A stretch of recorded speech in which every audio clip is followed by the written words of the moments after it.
Assalamualaikum warahmatullahi wabarakatuh. Waalaikumsalam warahmatullahi wabarakatuh. Selamat siang Pak Wakil Bupati. Selamat siang, selamat siang. Ya, terima kasih Pak sudah memberi kami waktu untuk podcast dengan Bapak. Ya, sama-sama. Jadi sebenarnya waktu yang kami dapatkan dengan Pak Wakil Bupati ini tidak mudah ya. Kami merencanakan sudah cukup lama. Diksi itu merencanakan sudah cukup lama. Mungkin sekitar 2 bulan yang lalu Pak sudah kita rencanakan, betul. Tapi selalu batal. Bukan karena Pak Wakil Bupati ini yang tidak mau, tapi beberapa kali kita sudah janjian Pak ya.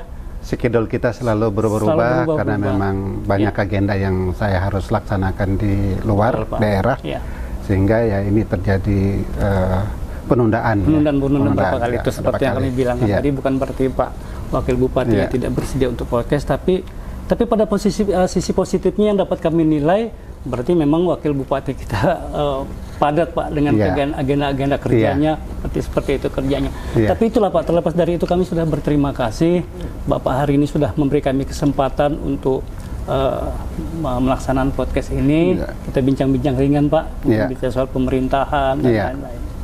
Baik, Pak Wakil Bupati, ketika Bapak maju sebagai Wakil Bupati berpasangan dengan Ibu Laura, ya, tanpa bermaksud meremehkan atau merendahkan dari pasangan lawan pada saat itu, tapi masyarakat menilai Bapak dan Ibu Laura sebagai Bupati adalah pasangan yang sangat tepat.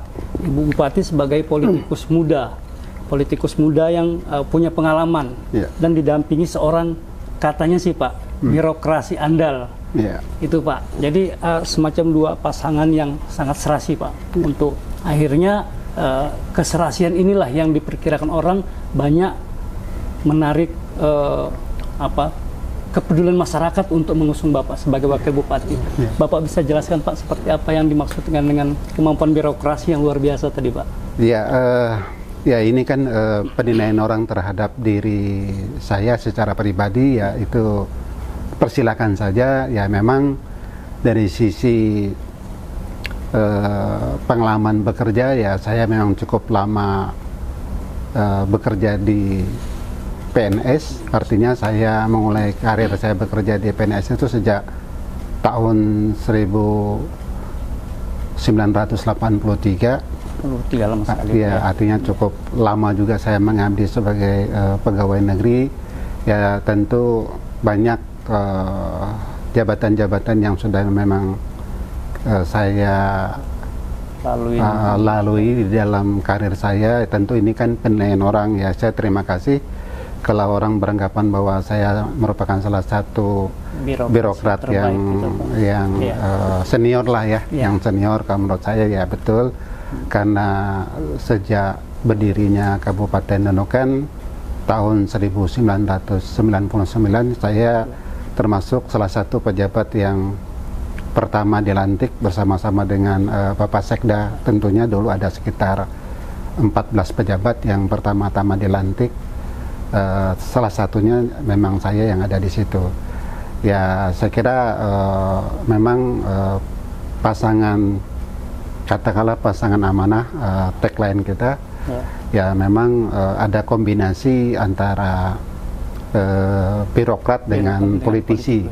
Ya tentu ini memang menjadi salah satu kekuatan kita ketika itu keunggulan kemarin, sehingga mendapatkan, alhamdulillah mendapat tanggapan dari masyarakat kita, sehingga kita memang bisa terpilih sebagai pemenang pada kontestan tahun 2020. Ya saya kira amanah ini tentu menjadi pegangan saya dalam rangka melaksanakan tugas sehari-hari saya, karena saya sudah diberi kesempatan oleh masyarakat sebagai wakil kepala daerah Kabupaten Nunukan.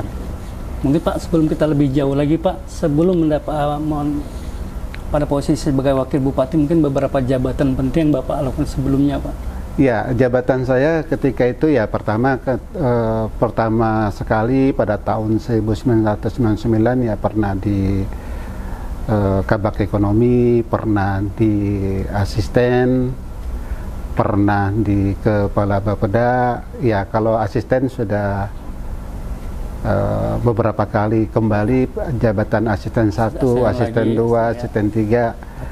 Cukup dan banyak, yang Pak, ya? terakhir memang saya menjabat sebagai Kepala DPM PTSP Kabupaten Nunukan, dan ketika saya diajak oleh Ibu Laura sebagai pasangan, saya mengundurkan diri jadi pegawai negeri atau mengajukan pensiun dini atau pensiun atas permohonan sendiri ya, sebagai PNS, dan saya ikut pilkada pada tahun 2020 dan kita bisa menang. Saya kira itu. Dan akhirnya itu mengantarkan Ibu Laura bersekongkol pasangan dengan Pak Hanafi untuk menduduki pucuk pimpinan daerah di Kabupaten Nunukan. Itu mengantarkan Ibu Bupati, katakanlah Ibu Laura untuk periode keduanya sebagai pemenang Bupati Nunukan.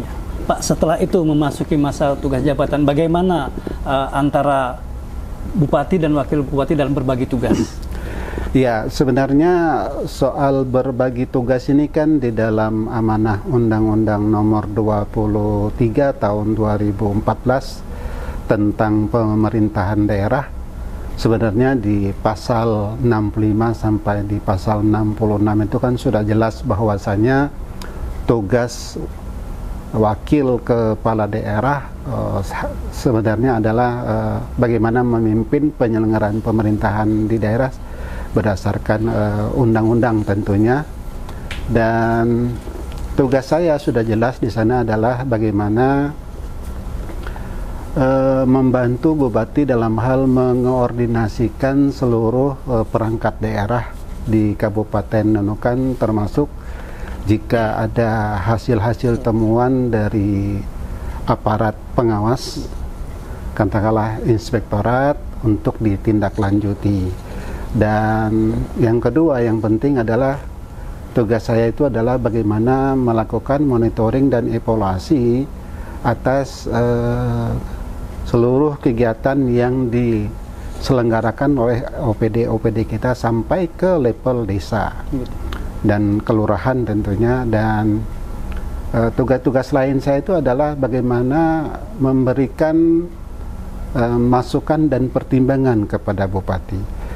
Masih banyak lagi tugas-tugas yang lainnya, mungkin melaksanakan pemerintahan ketika mungkin ada halangan sementara dari Bupati. Saya kira yang poin-poin penting itu mungkin yang saya sebutkan tadi. Sebenarnya di dalam undang-undang itu sangat-sangat jelas tugas kita tugas saya dalam hal ini sebagai wakil Bupati itu sudah secara terbuka dan nyata adalah membantu Bupati dalam memimpin penyelenggaraan pemerintahan di daerah. Dan yang tidak kalah pentingnya sebenarnya tugas-tugas wakil ini adalah diposisikan bagaimana kita bisa saling mengisi tentunya, ya kan, membangun sinergitas itu, membangun sinergitas kita dengan Bupati. Artinya kita maklum dengan kondisi Bupati ini, ketika Bupati mungkin berangkat, ketika Bupati tidak berada di tempat, ya kita akan berusaha bagaimana kita tetap bisa hadir di daerah dalam rangka mengantisipasi jika ada hal-hal yang mungkin diperlukan dalam rangka baik pengambilan keputusan maupun mengantisipasi kejadian-kejadian yang di luar dugaan kita akan terjadi. Tentu itu yang kita perankan sehingga tidak terjadinya kekosongan dalam penyelenggaraan pemerintahan di daerah. Artinya ketika seorang bupati tidak ada, wakil kepala daerah dapat melakukan keputusan, tetapi tentu kita berkoordinasi dulu dengan bupati, ya kan, berkonsultasi dulu dengan bupati sebelum kita mengambil keputusan yang mungkin strategis maupun tidak strategis. Gitu. Saya kira itu. Baik Pak, untuk studi lanjut antara tugas bupati atau posisi sebagai bupati dan wakil bupati, bahwa banyak contoh-contoh antara kepala daerah dengan wakilnya lalu kemudian menjadi tidak harmonis, ya kan Pak ya, terkait pelimpahan kewenangan. Bahwa kita juga mendapat punya data seperti ini Pak, yang terjadi itu misalnya di Indramayu gitu, atau di Tegal gitu kan. Bahkan data grafis dari Kementerian Dalam Negeri menunjukkan 94% pasangan kepala daerah pecah kongsi Pak akhirnya. Nah, terutama itu saat menjelang pilkada. Nah, bahkan pengalaman dari sejumlah daerah keharmonisan hanya bertahan antara 6 bulan sampai 1 tahun. Yeah. Nah, tapi yang kita lihat di daerah kita ini setelah memenangkan pilkada tahun 2019 Pak ya, 2019 ini kan sudah memasuki tahun ketiga Pak ya. Yeah. Nah, sementara kata dikatakan data kementerian ini Pak, pengalaman itu antara 6 bulan, paling lama 1 tahun, pecah kongsi terjadi Pak. Nah, kita sudah memasuki tahun ketiga.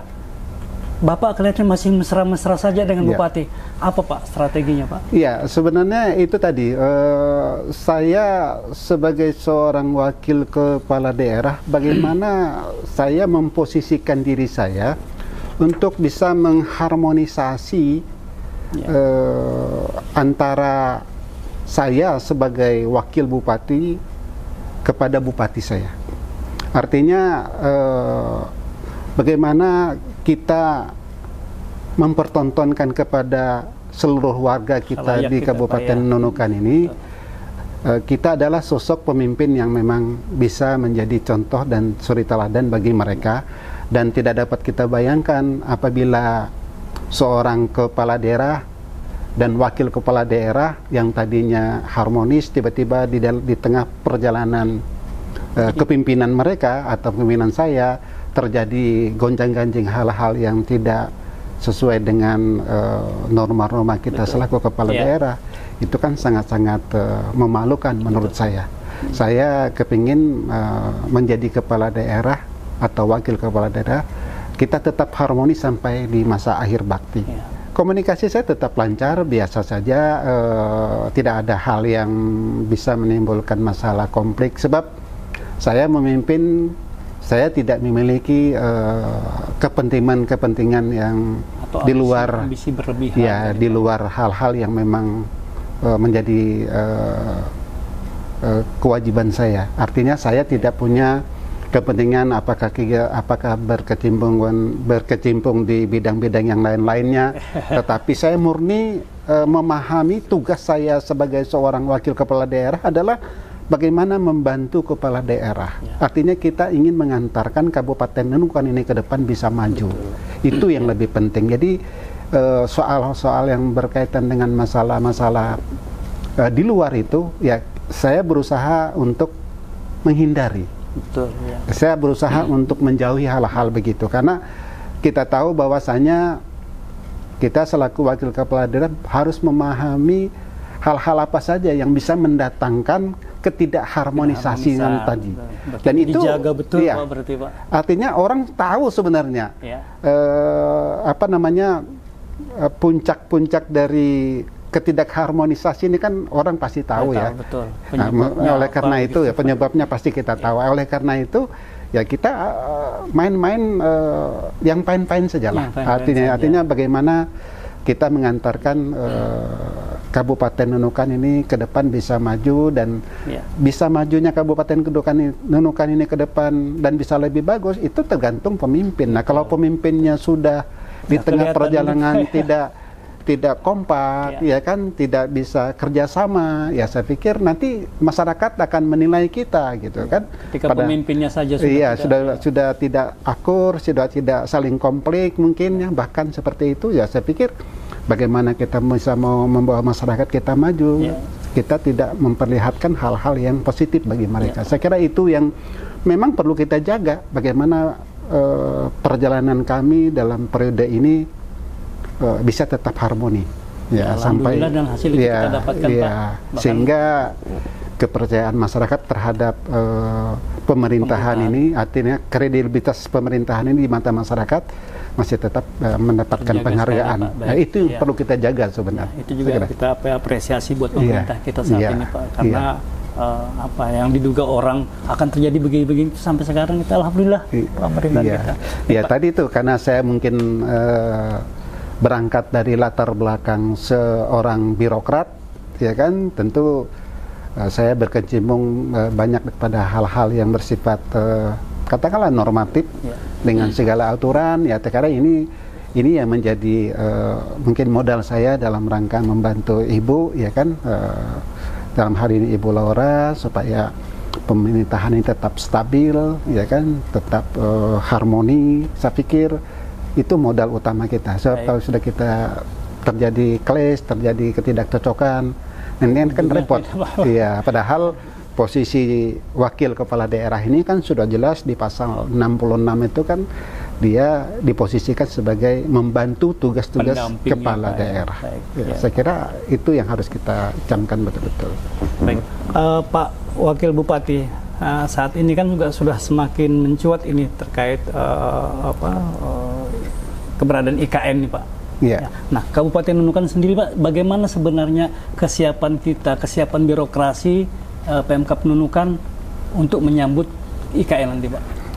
Ya, sudah kita persiapkan seperti apa? Ya, tentu kita dari sisi SDM ya kan kita tetap bagaimana memberikan peluang kepada aparatur kita, katakanlah sumber daya manusia kita, terutama para ASN kita, untuk bisa meningkatkan selalu terutama pendidikan mereka, ya kan, supaya jika ada peluang-peluang yang memungkinkan mereka untuk bisa berpartisipasi dan berkontribusi di IKN di ibu kota baru, siapa tahu dia membutuhkan tenaga-tenaga kita, ya mengapa tidak? Betul. Ya, mengapa tidak? Tentu ini menjadi satu peluang yang baik bagi anak-anak daerah untuk bisa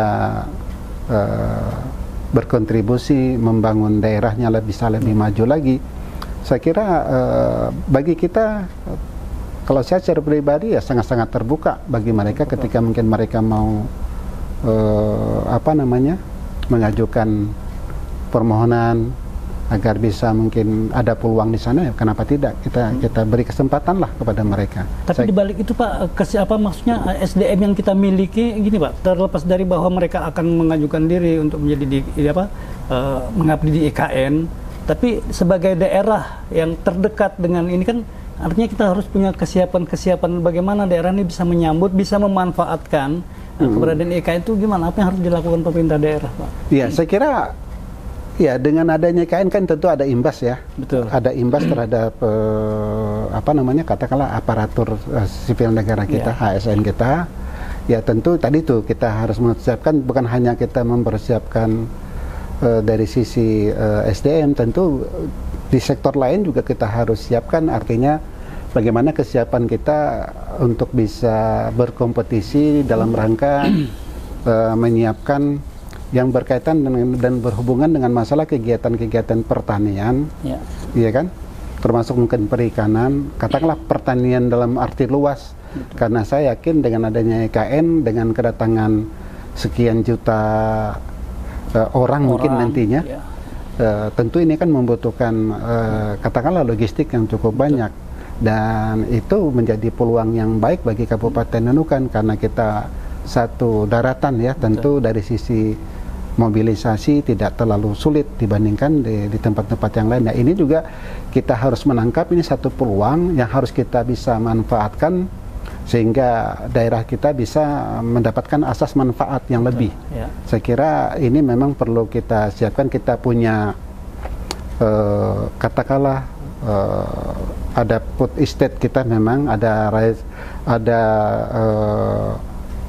kegiatan-kegiatan marine park kita di Mansapa.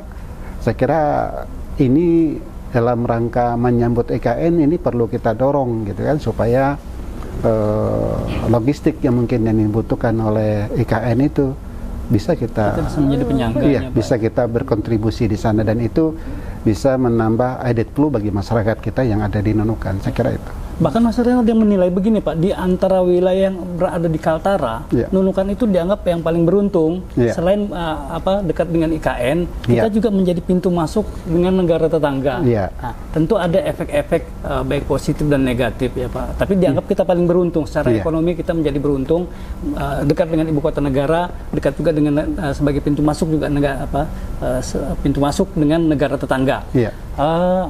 Bagaimana pemerintah daerah melihat peluang ini Pak, menangkap peluang ini Pak, yang dianggap paling menguntungkan di Kaltara? Ya, saya kira semuanya memang menjadi peluang yang sangat-sangat penting bagi kita ya. Artinya dari dalam sendiri kita punya peluang di EKN, kalau kita ingin keluar juga kita punya peluang, cuman mungkin dari sisi aspek cost komparatif ya, mana yang lebih besar cost-nya ketika mungkin nanti ke IKN kah atau ke luar negeri kah yang lebih murah. Tentu ini kan menjadi bahan pertimbangan ya, bisa berpartisipasi di sana. Saya kira soal-soal begini saja nanti mungkin yang bisa menjadi pertimbangan ya.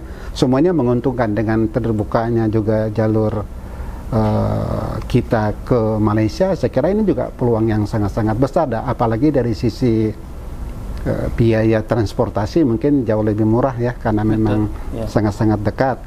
Sementara kalau kita mungkin ke IKN mungkin jaraknya hampir katakanlah mungkin 1000 lebih ya, mungkin 1.500 atau 1.200 km ya. Tentu ini kan membutuhkan, karena orbitasi wilayah yang terlalu jauh, tentu ini kan mengakibatkan kos yang mungkin tinggi. Tetapi ya kita kembalikan lagi kepada masyarakat kita yang ingin berpartisipasi dalam rangka mengembangkan potensi ekonominya. Tentu peluang-peluang ini mungkin secara alami mereka akan bisa memilih yang mana yang lebih terbaik.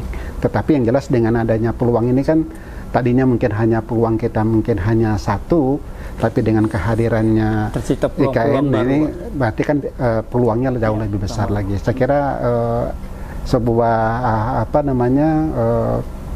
sebuah kesempatan yang terbuka dan sangat-sangat luas bagi kita sebenarnya. Tapi kan ada tuntutan begini Pak juga, dengan adanya IKN di Kalimantan Timur yang berada di utara, pastinya ada tuntutan-tuntutan untuk peningkatan SDM aparatur kita. Iya.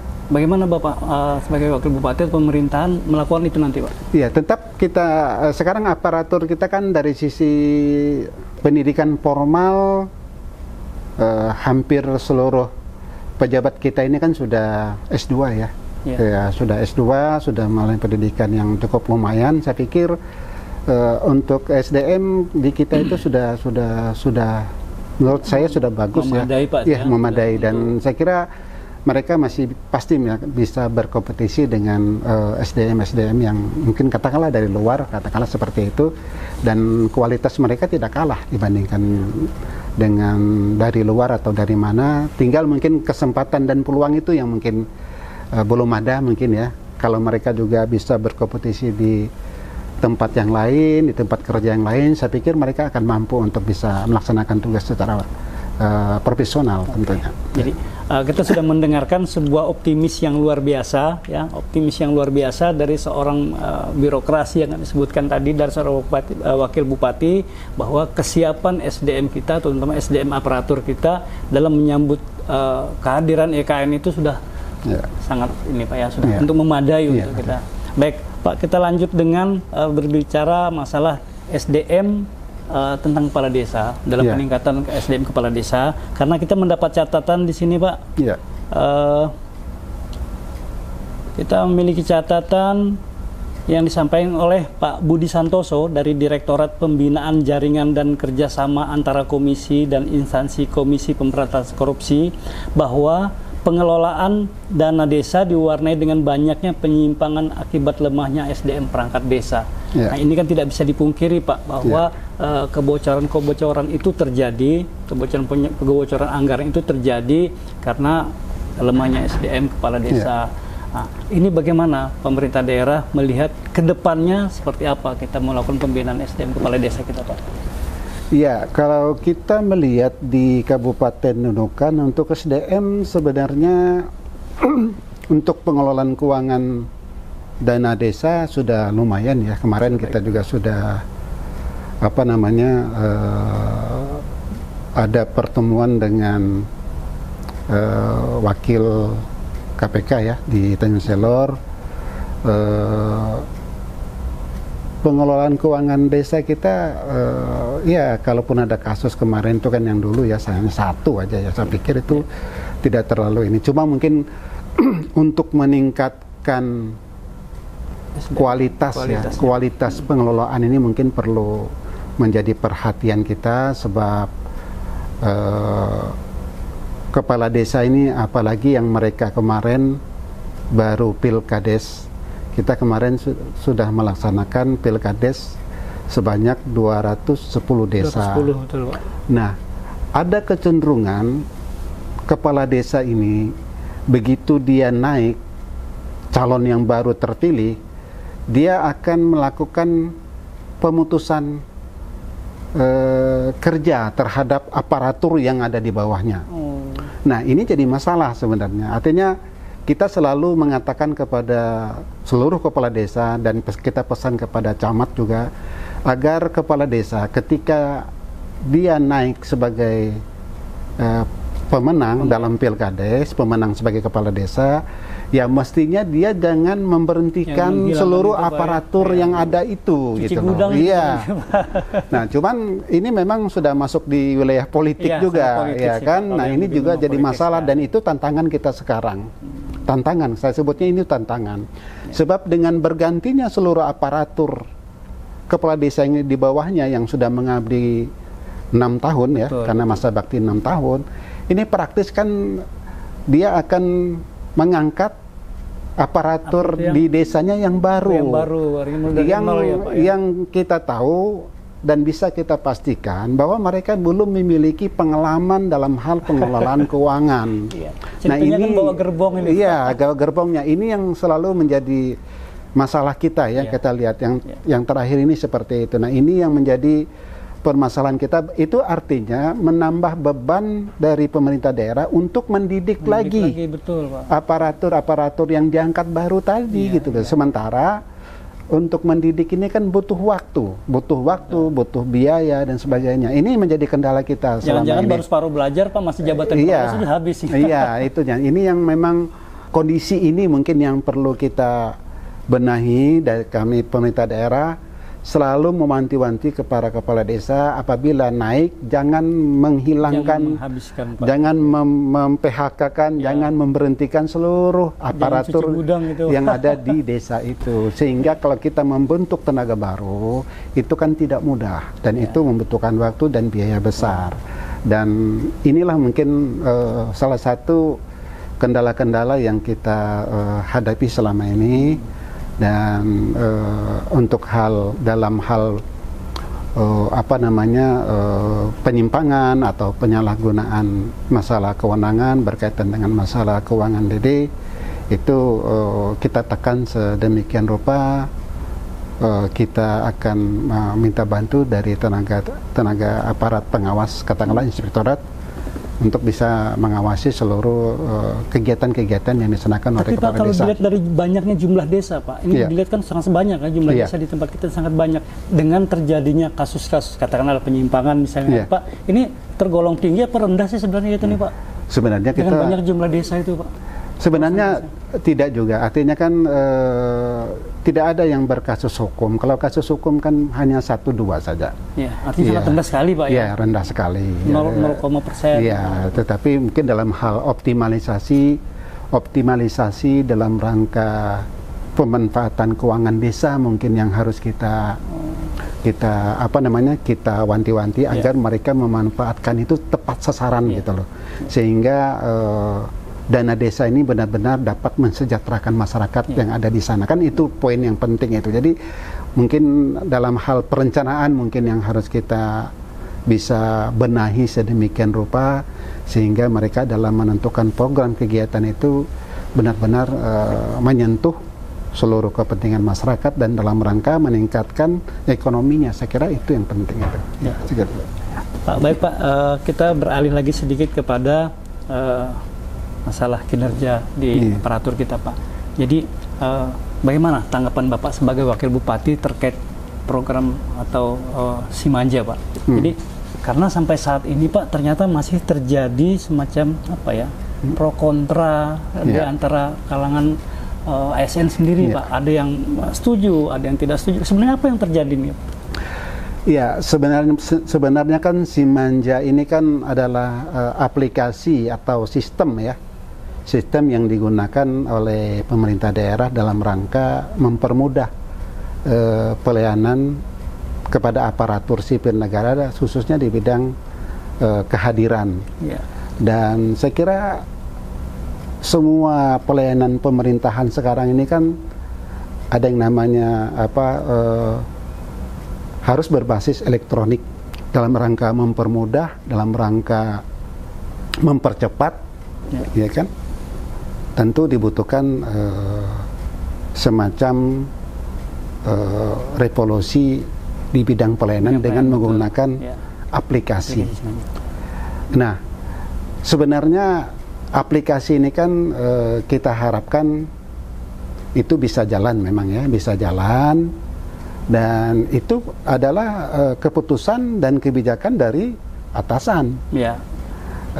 Kita tidak mengharapkan ada pro kontra, karena ini adalah dalam rangka meningkatkan kualitas tata kelola pemerintahan terhadap, khususnya terhadap ASN, supaya dia tetap hadir jam 7:30, dia pulang jam 4 sore atau jam 16, supaya kehadiran mereka tetap ada di tempat, sehingga pelayanan terhadap masyarakat itu kan bisa dapat dilakukan bisa maksimal gitu loh. Dan di dalam amanahnya KPK dalam hal ini kan berharap bahwa seluruh pelayanan pemerintahan itu sudah harus berbasis elektronik. Ya, saya kira tidak ada masalah ya, dan itu mungkin yang mengeluh-mengeluh itu kan hanya sebagian ya, atau sebagian kecil saja mungkin, tetapi masih banyak juga yang menanggapi itu hal positif gitu kan. Artinya banyak yang menanggapi hal positif, karena untuk merubah satu budaya itu kan diperlukan mungkin media atau alat supaya kita bisa bekerja dan lebih disiplin lagi, dan ini perlu waktu.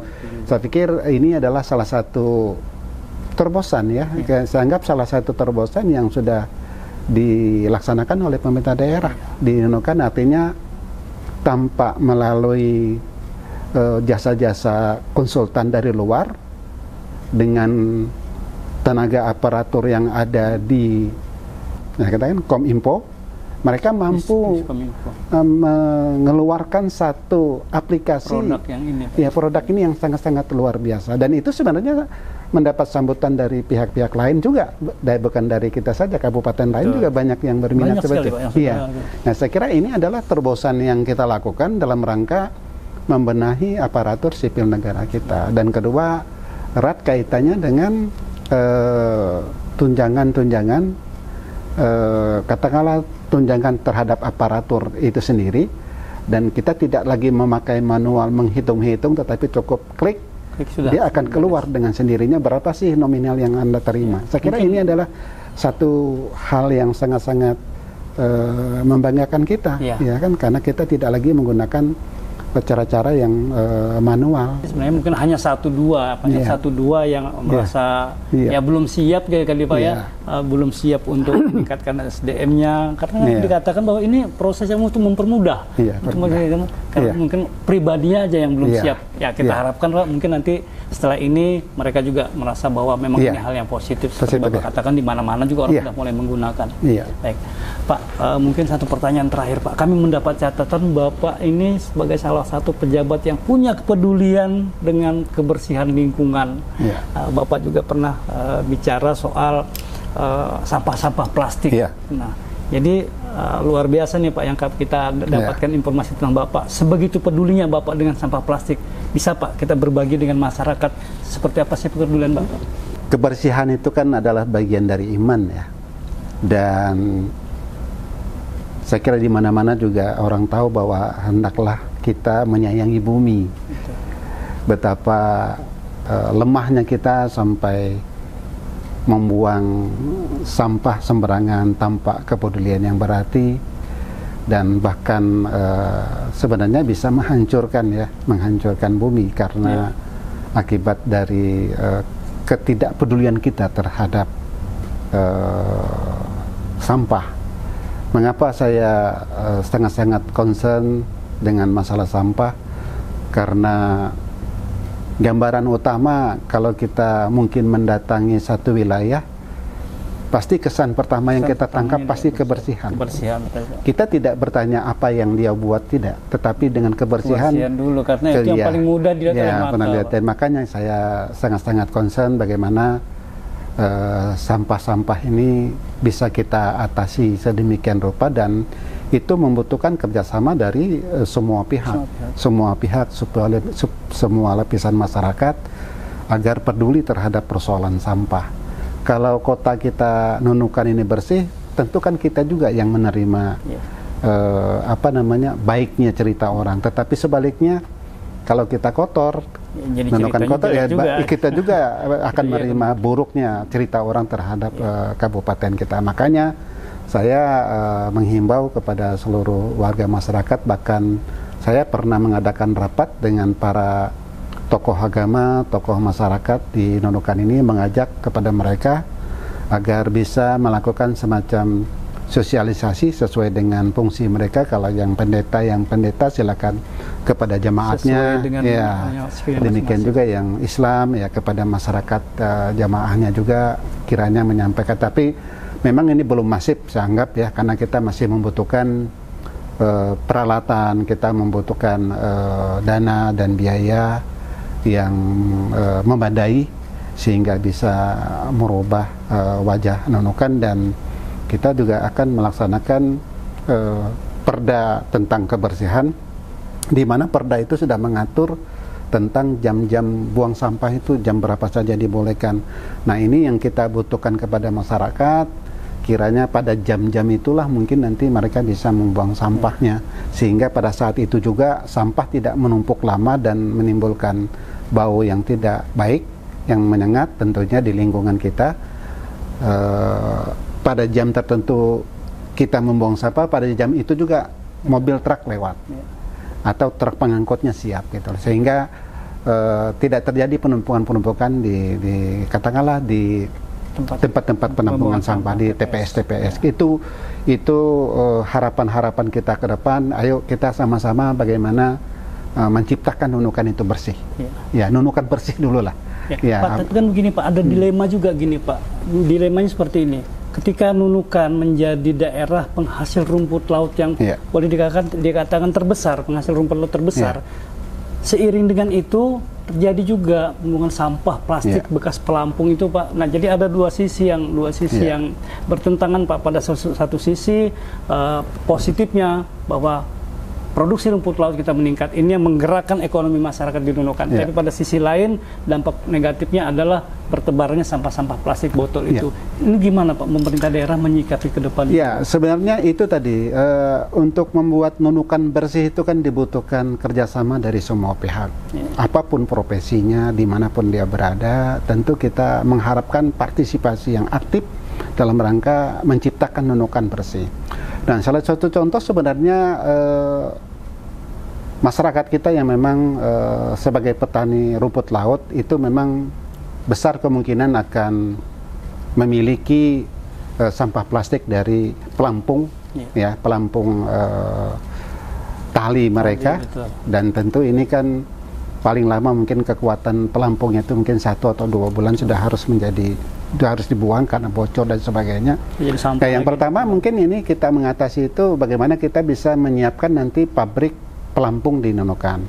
Ada sudah rencana kita bagaimana kita solusinya kita jadikan sampah-sampah plastik, botol-botol mereka itu untuk bisa didaur ulang, didaur kembali untuk dibuat menjadi pelampung-pelampung rumput laut. Nah, saya kira itu. Dan kedua mungkin kita tetap mengharapkan masyarakat kita, terutama nelayan-nelayan kita, marilah kita membuang sampah itu pada tempatnya. Artinya mungkin belilah mungkin wadah, mungkin katakanlah karung. Ya, ketika mengganti, ketika mengganti ya buanglah karung, buanglah di dalam karung.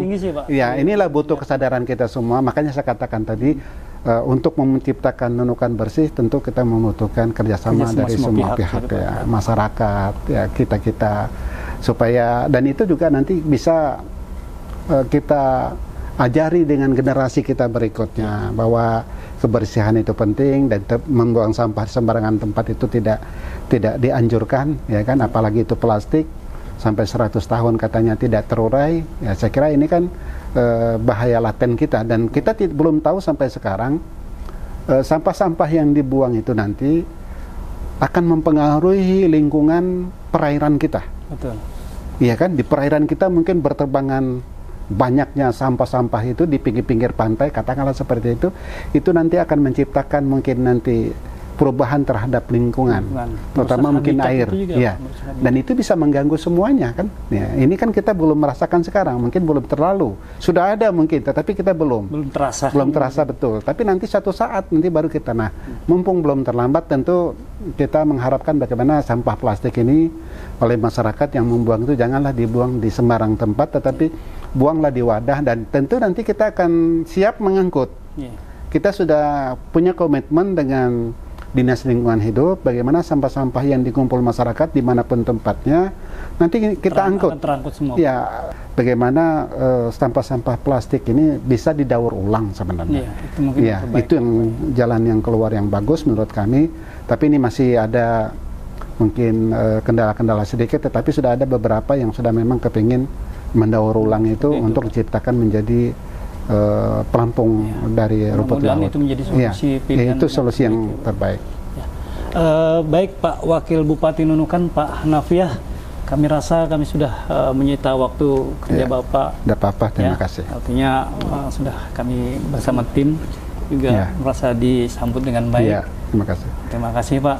Mudah-mudahan apa bincang-bincang kita ini menjadi kebaikan kita bersama, menjadi kebaikan bagi masyarakat Nunukan, menjadi kebaikan kita semua. Terima kasih. Terima kasih. Terima kasih sama-sama. Terima kasih.